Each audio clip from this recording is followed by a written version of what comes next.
da Santa Cruz, livrai-nos Deus, nosso Senhor, dos nossos inimigos. Em nome do Pai, do Filho e do Espírito Santo.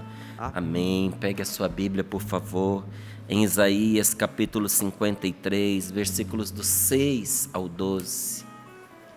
Enquanto era falada aqui essa palavra do nosso querido Padre Jonas, não é? O Senhor nos chamou pessoalmente.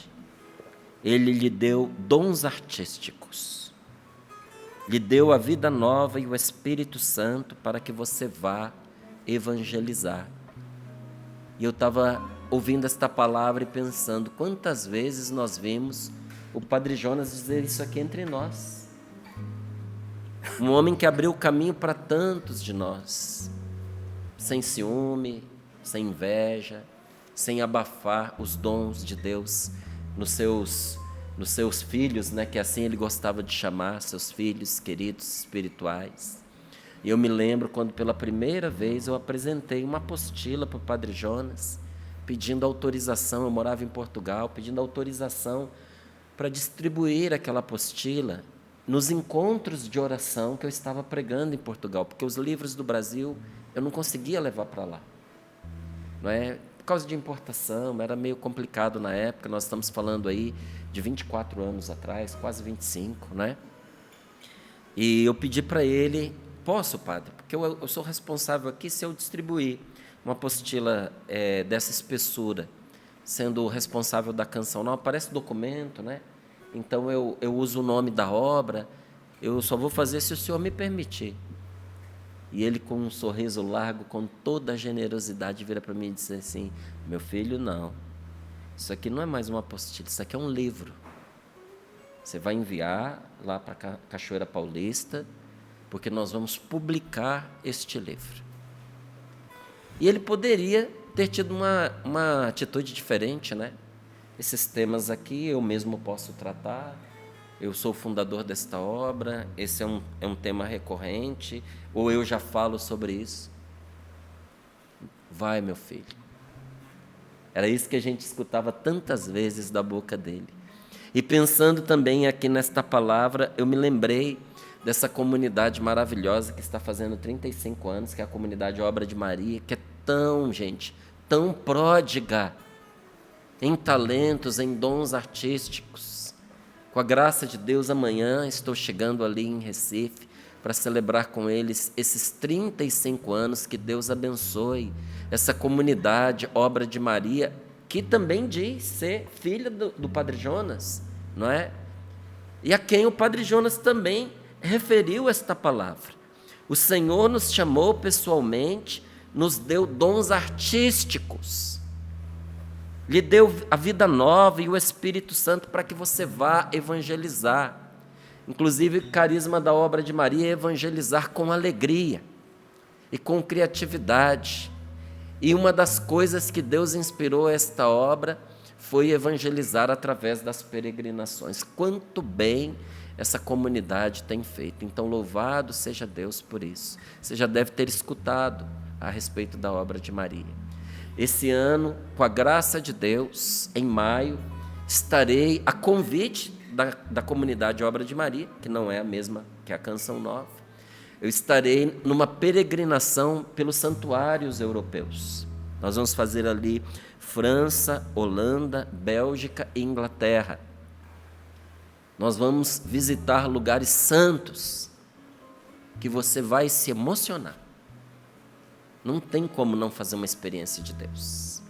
Uma das experiências mais fortes de oração, de espiritualidade que eu fiz na minha vida foi em Paris, no Santuário da Medalha Milagrosa, lá na Rue d'Holbach. Nós vamos visitar este lugar. Então eu quero convidar você que tantas vezes assiste aqui o Sorrindo para a Vida e aspirava, desejando, poxa vida, como seria bom se a gente pudesse estar juntos, conversar, rezar juntos. Serão 13 dias em que nós vamos fazer isso, então estou convidando você. 13 dias, saindo no dia 13 de maio, tá certo? Nossa saída será no dia 13 de maio, serão 13 dias. Nesses 4 países nós vamos visitar lugares assim, maravilhosos, importantes.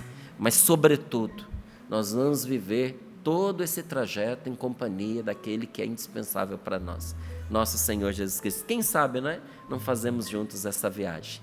Se você quiser entrar em contato, 0 código da operadora 12 3186 2055. Esse telefone é o da Comunidade Obra de Maria. E essa peregrinação é a peregrinação com o jeito fácil de você guardar com o Márcio, né? A peregrinação que vai acontecer com o Márcio ali em maio, que vai para esses 4 países aqui europeus, visitando os lugares santos. Tá certo? Isaías capítulo 53, versículos do 6 ao 12. Assim nos diz a palavra de Deus. Como ovelhas, estávamos todos perdidos. Cada qual ia em frente por seu caminho. Foi então que o Senhor fez cair sobre ele, Jesus, o peso dos pecados de todos nós. Oprimido, ele se rebaixou e nem abriu a boca. Como cordeiro levado ao matadouro, ou ovelha diante do tosqueador, ele foi calado, ele ficou calado, sem abrir a boca. Sem ordem de prisão e sem sentença ele foi detido. E quem se preocupou com a vida dele? Foi arrancado da terra dos vivos, ferido de morte pelas rebeldias do meu povo. Sua sepultura foi colocada junto a dos criminosos, seu túmulo ao lado da tumba dos ricos. Mas ele jamais cometeu injustiça, mentira nunca esteve em sua boca. Que o sofrimento o esmagasse era projeto do Senhor. Se então entregar a sua vida em reparação pelos pecados, ele há de ver seus descendentes, prolongará sua existência, e por ele, a bom termo, chegará o projeto do Senhor. Em virtude de seus trabalhos, ele há de ver e ficará realizado. Com sua experiência, o meu servo, o justo, fará que a multidão se torne justa, pois é ele que carrega os pecados dela. Por isso vou partilhar com ele as multidões como conquista. Ele recolherá os fortes, pois entregou à morte a própria vida. Foi contado entre os criminosos, ele, porém, estava carregando os pecados da multidão e intercedendo pelos criminosos. Meu Deus do céu. Palavra do Senhor. Graças a Deus. Graças a Deus. Por isso, vou compartilhar com ele as multidões como conquista. Ele recolherá os fortes, pois entregou à morte a própria vida. Foi contado entre os criminosos, mas ele, porém, estava carregando os pecados da multidão e intercedendo pelos criminosos. Esse é nosso Senhor Jesus Cristo. Quando você pega essa profecia em Isaías e vê o que aconteceu com Jesus, gente, aí a gente vê o que é profecia, cumprida ao pé da letra. Tudo que foi dito aqui, séculos antes, se cumpriu tal e qual em nosso Senhor Jesus Cristo. Não tinha como Isaías saber. E olha, ninguém, quando foi executar Jesus, estava preocupado em atender as manifestações desta profecia. Mas Deus que sabia, Deus que é onisciente, sabe todas as coisas, sabia o que o nosso Senhor Jesus Cristo passaria para nos salvar, assumindo sobre si todos os nossos pecados, as nossas culpas, e extinguindo nele mesmo a violência que pesava contra nós. Tudo isso o Senhor fez para que eu e você pudéssemos ter paz com Deus, paz com os outros e paz com nós mesmos. Sem Jesus, fora de Deus, você nunca vai ter paz no seu coração, nunca. Você nunca vai estar em paz com você mesmo, nunca. Sempre vai ter alguma pendência, sempre vai ter alguma coisa, remorso, culpa, medo, desespero, angústia em relação ao futuro. Quantas pessoas atormentadas pelo medo da morte, que se encontram atormentadas pelo medo da morte. Quantas pessoas são atormentadas espiritualmente, porque eu estava fazendo ali a oração, eu não só ditei a oração que está na medalha das duas cruzes. Talvez você pergunte assim, nossa, mas todas as vezes que ele fala dessa medalhinha, ele fala o que está em latim, ele fala o que está, o que significa em português. Não, não falo não, eu rezo. Eu faço questão de proclamar, porque aquela oração proclamada, ela é libertadora. E todas as vezes que nós oramos com fé, aquela oração, algo de ruim cai das costas da gente. Você pode ter certeza disso. É um vício, é um pecado, é uma tentação, é uma opressão diabólica. E na oração está: não me ofereças coisas vãs, ordenando a Satanás que não nos ofereça coisas vãs. Porque o tempo inteiro nós somos tentados interiormente por essas inspirações do maligno, por esses sopros dele para nós, na nossa alma, no nosso coração. Como é que uma pessoa pode estar em paz se ela se combate, se a tentação combate, se o demônio a combate? Só em Jesus Cristo você vai ter paz consigo mesmo. Eu carrego tantas lembranças difíceis, tantas culpas. Por que você acha que nosso Senhor veio, meu amigo? Ele não tomou sobre si apenas os nossos pecados. Ele tomou as nossas culpas. Você já viu que a gente aceita sofrer, mas a gente não aceita ser acusado daquilo que a gente não fez? Não, eu posso até pagar, mas a culpa não foi minha, eu não vou assumir a culpa. Não é assim? Eu faço, desde que fique claro para todos que a culpa não foi minha. E às vezes a culpa é da gente, e a gente começa a se justificar dizendo assim, não, aconteceu, eu até fiz, mas eu não tenho culpa. Como é que você não tem culpa se foi você que fez? Como é que você não tem culpa? Aí a pessoa começa, não, é que eu fiz porque na minha infância, porque na minha história, porque fizeram comigo. A gente acha que desculpas tiram a nossa culpa, mas não tiram, não é? E por que a gente é tão resistente? Por que a gente é tão arredio à culpa? Por que a gente não aceita ser culpado? Porque a gente odeia quando alguém nos acusa. Porque nós fomos feitos para a inocência, a gente não foi feito para a culpa. Não é natural em nós ser culpados. Veja que aquilo que é natural em nós, a gente absorve, não é? É difícil até um homem se ofender, mesmo que ele não seja, quando alguém fala que ele é mulherengo.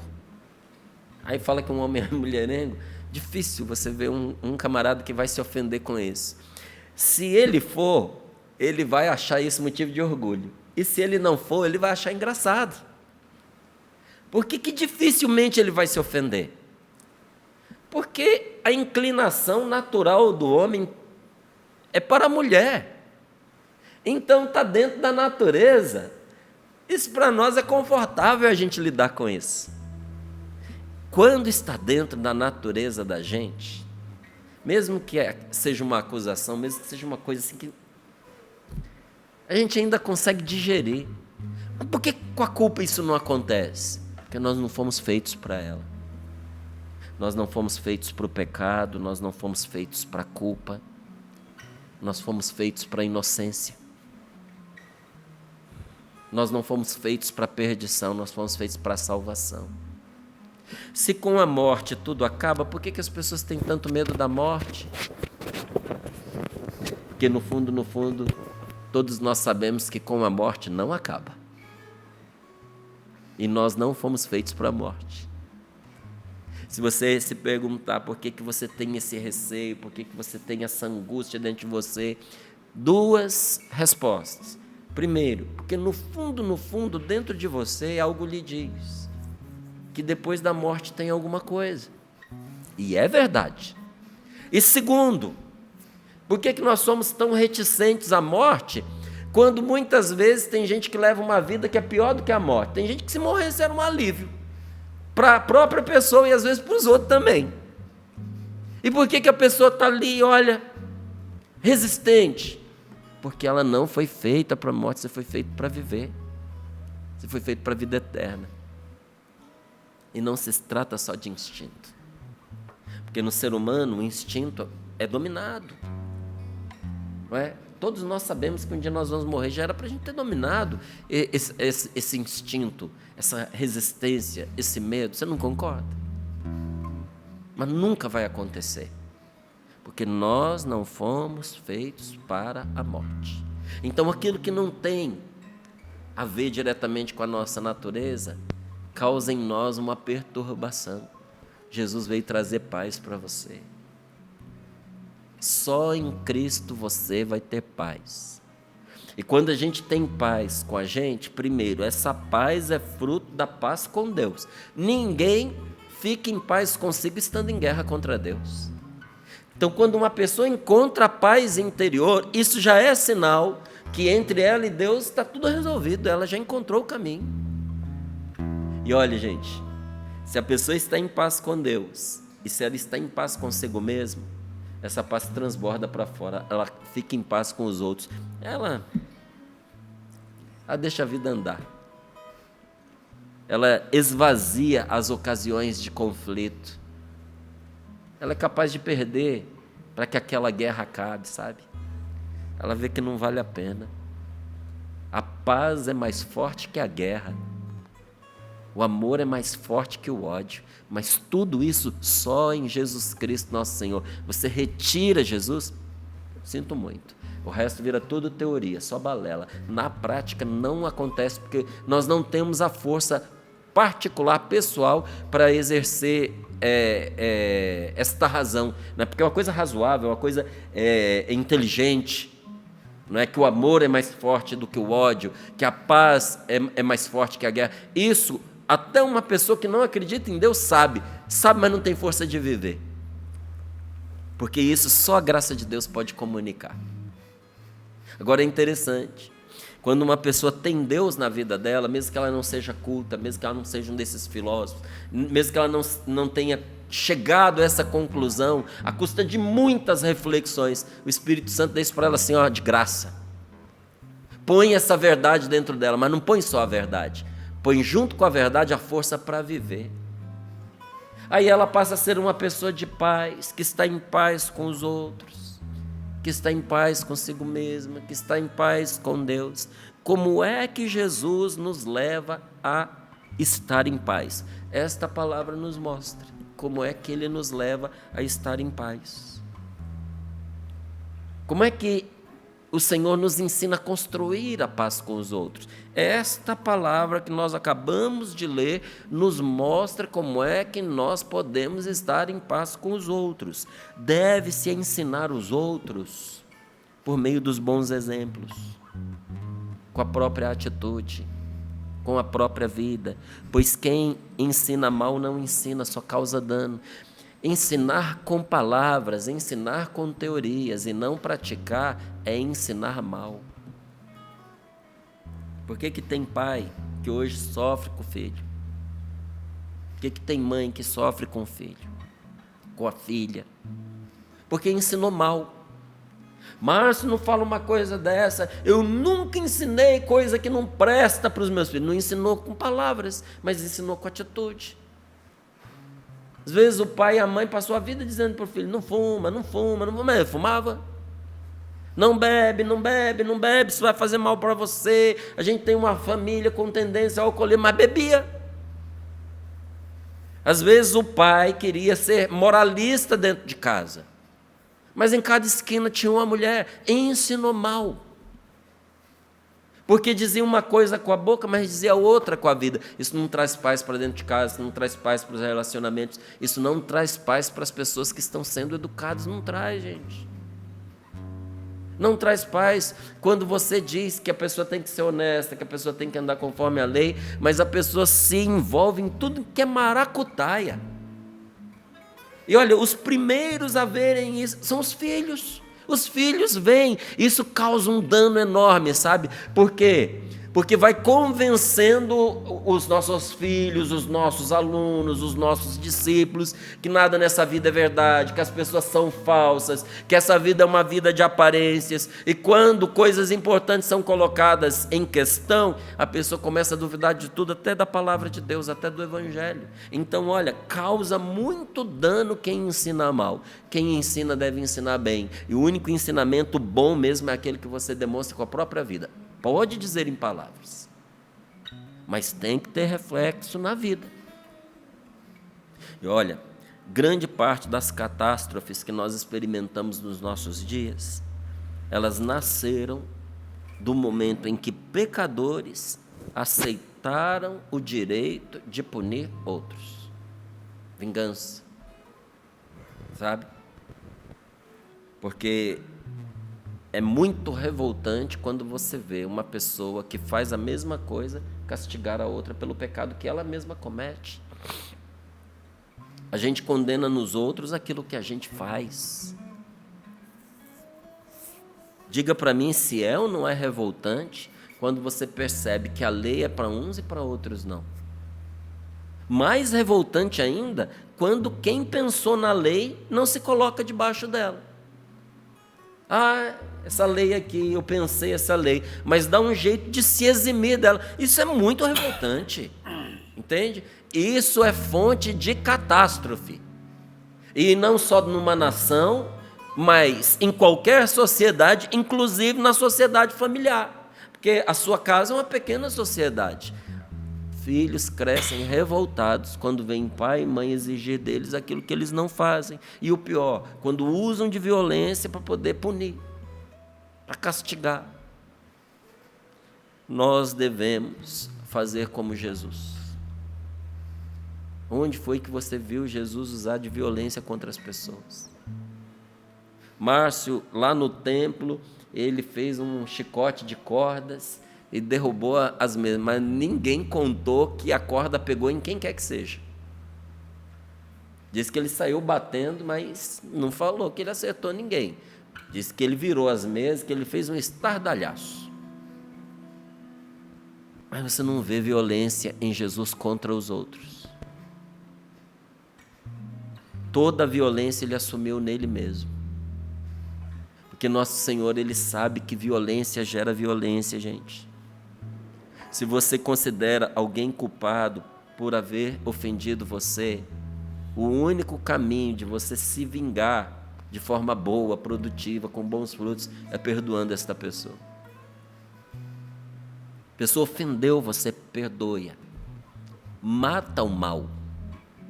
Não entra no jogo do opressor, do inimigo, do vingador, do desonesto, do corrupto, porque às vezes ali tem uma armadilha esperando você. Às vezes a pessoa está te atiçando para males piores. Olha, se a pessoa ela conseguiu colocar esse veneno dentro de você, conseguiu causar um grande mal a você, porque com esse ódio, com esse desejo de vingança, vai roubando você, tirando você da graça de Deus.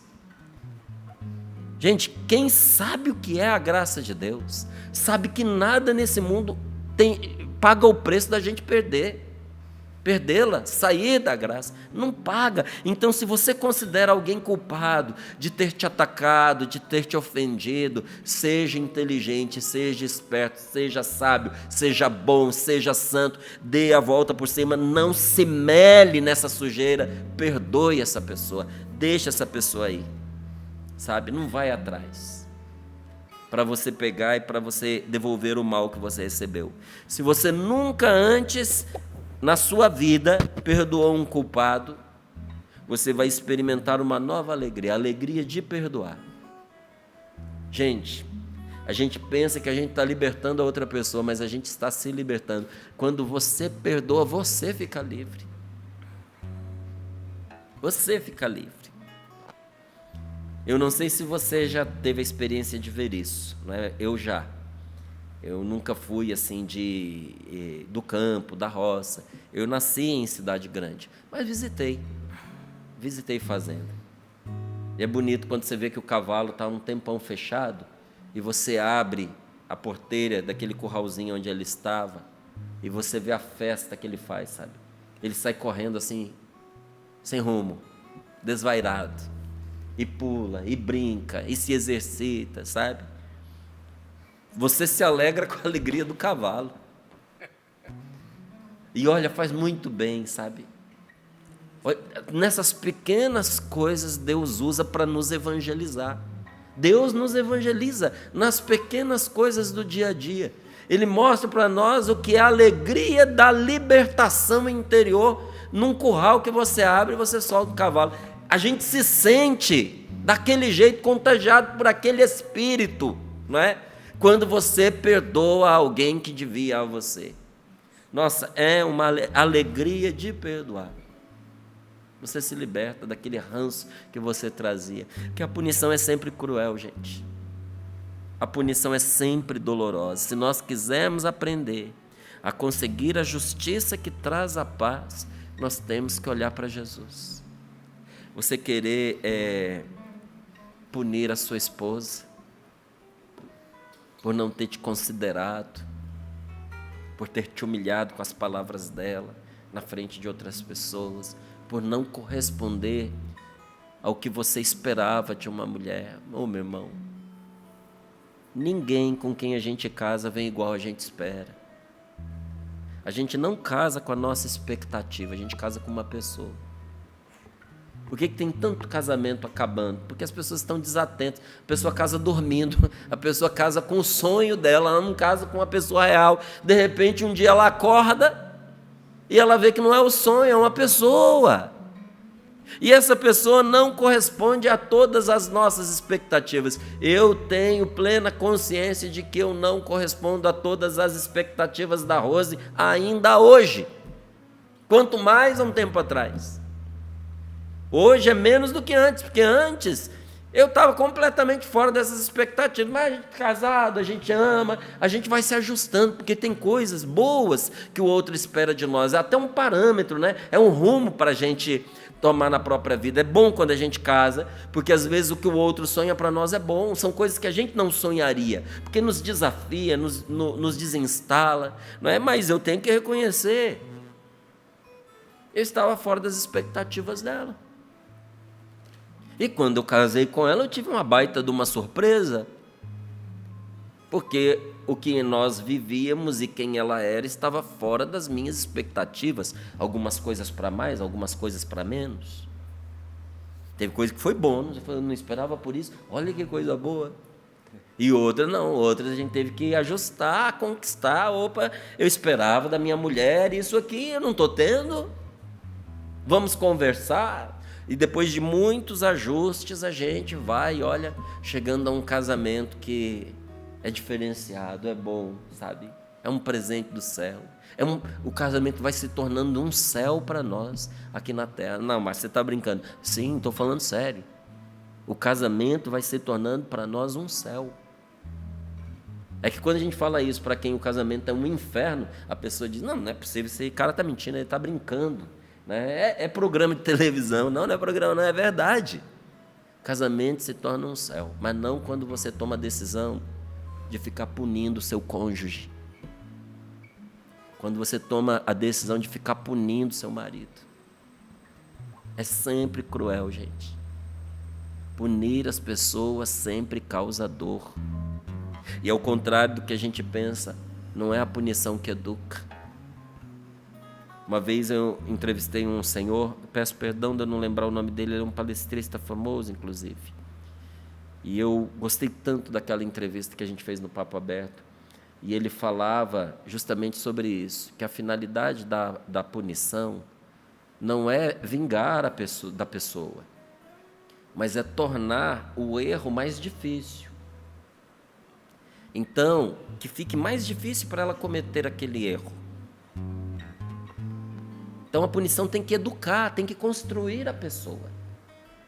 E aí ele me deu um exemplo, ele falou assim, não adianta você pegar e punir o seu vendedor porque ele não fez a venda, porque ele não atendeu a pessoa. Você tem que ensinar, você tem que ir lá e mostrar como é que faz, porque às vezes a pessoa não sabe.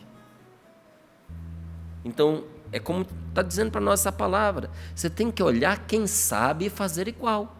Então ele diz, a primeira coisa que você tem que fazer é mostrar como é que você espera que atenda uma pessoa que vai entrar na sua loja. Você quer que receba como? Que vai e abra a porta para a pessoa, que cumprimente, que se apresente para ela, que diga o que é a loja, que pergunte para ela o que é que ela precisa, que se coloque à disposição, que dê um fôlego para aquela pessoa que está comprando, para não ficar em cima dela, sufocando a pessoa. Mostra como é que faz. Avisa para o comprador, eu estou aqui se você precisar de alguma coisa. A pessoa não comprou nada, ainda fez uma bagunça na loja. Como é que você quer que o seu vendedor responda? Com simpatia, com alegria, convide a pessoa a voltar. Mostra como é que faz. E depois que a pessoa saiu, você chama, mostra como é que faz outra vez, sem ninguém estar ali. Pergunta se a pessoa tem dúvida, manda ela repetir, treina a pessoa. E aí, se ela ainda assim fizer diferente, aí ele diz, então, se a pessoa fizer diferente e o comprador sair insatisfeito, fala para ela ir atrás da pessoa, trazer de volta e fazer direito. Ah, mas a pessoa vai morrer de vergonha. Então, mas ela atendeu mal, ela precisa corrigir isso. Ele diz, veja, isso será bom para ela e será bom para a pessoa que entrou ali. A ideia não é você humilhar quem está vendendo, é ensinar para a pessoa a maneira certa de fazer e tornar difícil repetir o erro. Porque na próxima vez, quando ela entender que ela vai ter que buscar a pessoa lá na rua, ela não vai querer fazer. Ela não vai. Então, punir por punir é cruel e é doloroso. Se nós quisermos aprender a conseguir a justiça que traz a paz, é só olhando para Jesus. Jesus trouxe a paz se sacrificando, não sacrificando as outras pessoas. Como é que você vai trazer paz onde você está? Não é esmagando os outros, mas muitas vezes é você se humilhando. Como é que você vai trazer paz dentro do seu lar? Dando o primeiro passo, no perdão, na humildade, na reconciliação. Ah, mas eu não estou errado. Lembra do que eu falei para você da culpa? A gente não quer aceitar culpa. Independente de você ser culpado ou não, o que Jesus fez? Ele assumiu as nossas culpas. Se isso for trazer paz para dentro da sua casa, não é um preço pequeno a se pagar, você não acha? Trazer paz para você, para a sua vida, para os outros. O que você entende? Forçando a outra pessoa, humilhando, batendo, ela vai se tornar mais dura ou ela vai se tornar mais aberta a você?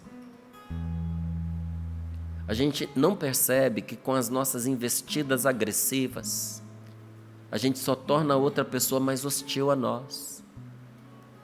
Não, gente, a gente tem que amansar a outra pessoa. E aqui, vale para qualquer animalzinho, inclusive o animal humano. Como é que você amansa alguém? Com mansidão, com carinho, com jeitinho. Como é que você amansa um cachorro? Você dá comidinha para ele, você trata bem, você conversa com ele, é um dia, 2 dias, daqui a pouco ele deixa você pôr a mão. E aí você põe a mão e você trata e você cuida. Daqui a pouco ele deixa você até tocar em feridas que dói. Cachorro. Porque ele sabe que você quer o bem dele. Um cachorro deixa você mexer em feridas sem arrancar seu braço fora, porque você o amansou. Agora vai lá, põe a mão na ferida de um Rottweiler que você não conhece para você ver o que vai acontecer com você. Mas nós queremos tocar nas feridas das pessoas que nós amamos, do jeito que nós entendemos que é melhor, sem nos preocuparmos com a outra pessoa, sem a amansarmos antes. A gente sabe que a pessoa age a partir de feridas, mas nós queremos tratá-la no tranco. Não vai chegar a lugar nenhum, você não vai conseguir nada desse jeito, não consegue. Então o caminho é outro. Tem que se sacrificar, tem que engolir o próprio orgulho, tem que levar alguns desaforos para casa, Tem gente que diz, eu não levo desaforo para casa. Olha, eu também já fui dessas pessoas. Mas eu também ouvi aquela que cachorro que late não morde. Então eu não ficava fazendo discurso, eu só não levava o desaforo para casa. Pergunta o que eu ganhei com isso? Nada. Pergunta o que eu perdi com isso? Muito. Graças a Deus, não é que eu vivi o suficiente para poder aprender. Graças a Deus eu conheci quem me ensinou um caminho diferente, que foi nosso Senhor Jesus Cristo. Ele é o mestre dos mestres, não tem ninguém igual a Ele, Ele bate qualquer professor, Ele é o melhor, destacado, Ele é o que há. E com Ele eu aprendi que essa de eu não levo desaforo para casa, a gente não leva nem o desaforo, nem nada, nem o sustento para a família, nem uma boa lembrança, nem uma amizade. Você vai levar só coisa que não presta, só coisa ruim. A gente precisa aprender a se sacrificar, gente, sabe? A deixar nos nossos relacionamentos uma boa marca sempre, nem que seja a boa marca de uma boa despedida. Se você está vendo que essa pessoa não te serve e que você precisa se afastar, se afaste bem, se afaste com doçura. Se afaste deixando essa pessoa com saudade e não dando graças a Deus porque você se afastou dela. A gente ganha muito quando a gente aprende a se sacrificar. Ganha o quê? Ganha uma multidão de pessoas. Não é o que diz essa palavra? Por isso vou partilhar com ele as multidões, como conquista. Quem se humilha conquista multidões.